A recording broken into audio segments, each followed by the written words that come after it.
Financial independence starts with a stubborn truth. Your money follows your habits, not your dreams. If you want real freedom from the paycheck loop, you need a plan you can actually live with.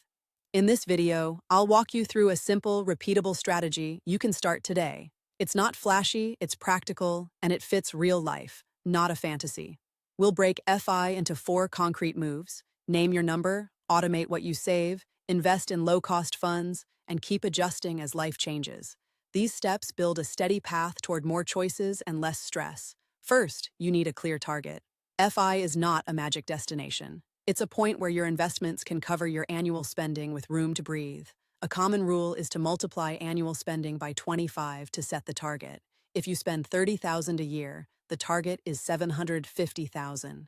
Add a small safety margin for bad years, and you have a plan you can trust. To be honest about where you stand, you must see every dollar in, out, and where it goes. Start with a 90-day tracking sprint. Write down every purchase, categorize as needs, wants, or savings, and note the day you earned each dollar. This is not about guilt, it's about clarity that saves you from blind spots. Set up automatic transfers as soon as money lands in your account. The goal is to pay yourself first, before you spend.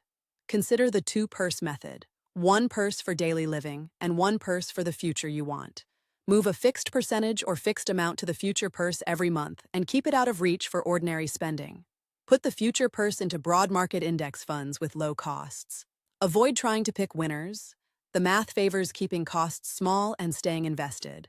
A practical split for many is 60% stocks and 40% bonds when you're early in the journey, and gradually tilt toward more bonds as you approach your FI number. Keep it simple and avoid chasing fads. Use tax-advantaged accounts where available, and maintain an emergency fund of 3 to 6 months of essential expenses. If your job offers a match on a 401k or equivalent, contribute enough to get the match. These moves unlock free money from your employer and protect you from surprises. Costs matter, but income matters more in the long run. Plan to negotiate raises, pick up a side gig, or upgrade skills in a marketable field. Set yearly income goals, track progress, and reinvest any raises into your future fund. The more your money earns, the faster your path to FI. Set a quarterly check-in to measure progress, savings rate, investment returns, and whether you still love your plan. Life changes, markets change, and your FI number might change too. Adjust the numbers or the plan, not your discipline. Small tweaks now prevent big detours later. FI isn't a fantasy version of retirement in your 20s, nor a vow never to spend again. It's a practical shift that gives you more choices, not a life sentence. You can still enjoy the present while you build a safer future. The goal is balance, not deprivation. Habits beat bursts of effort. Small, repeatable actions beat big, rare wins. Track your progress, celebrate simple wins, and stay away from hype. Consistency compounds, even when markets wobble or life gets busy. Let's imagine Anna earns $60,000 a year. If she saves 25% and invests in a 60-40 mix, after 15 years, she could be close to her FI number, assuming modest market returns. If her spending stays flat, that could lead to a real choice. Keep working or reduce hours. It's not about luck, it's about a plan you can repeat. John earns $100,000. He starts with a 50-50 mix, saves 30% of income, and uses automatic investments. In 12 years, he's closer to FI than most peers who save half as much. The math is straightforward. More savings plus time equals more freedom.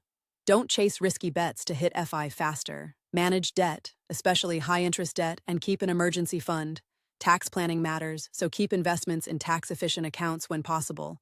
The goal is to protect progress, not to gamble away what you've earned. FI is a pause button you press when you want to rethink work, not a cross on life. You can adjust your spending and still be on track. The plan is flexible, not a rigid cage. The moment you treat money as a tool rather than a scoreboard, the path becomes clearer. Don't anchor your plan to perfect markets or perfect timing. Don't skip the emergency fund or let the match slip by. The plan works best when you're honest about your expenses, your goals, and your tolerance for risk. Today, pick a target FI number using your spending and a 25x rule.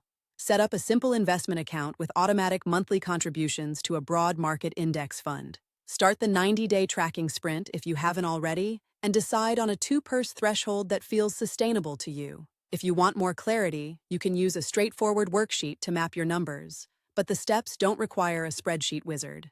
The key is to start the process and keep it simple, then let consistency do the heavy lifting. You don't need perfect returns to move closer to financial independence. Remember, FI is a plan you can execute with boring, reliable discipline. It's not about a single windfall or a magic trick. It's about making conscious choices that align with your goals. The best time to start is today, with the step that feels doable in the next week. If this helped you see a path, hit the like button, and remember to subscribe for more practical money guidance. I'll publish episodes that stay practical, stay calm, and stay useful for real life. Share your FI number or your biggest obstacle in the comments so we can tackle it together. If you're ready to take the next step, tell me what you'll automate this week. Will you set up your first automatic transfer, raise your savings rate, or open a simple investment account? I'm curious about where you'll begin. Before you go, one quick reminder. Financial independence isn't a finish line. It's a moving target that shifts as your life changes. Keep your eyes on what truly matters for you, not what the internet says should matter. Consistency, not intensity, wins in the long run. If you found value here, please like, subscribe, and leave a comment with your plan or a question you want me to answer in the next video. Your input shapes these episodes, and I read every comment. See you in the next installment.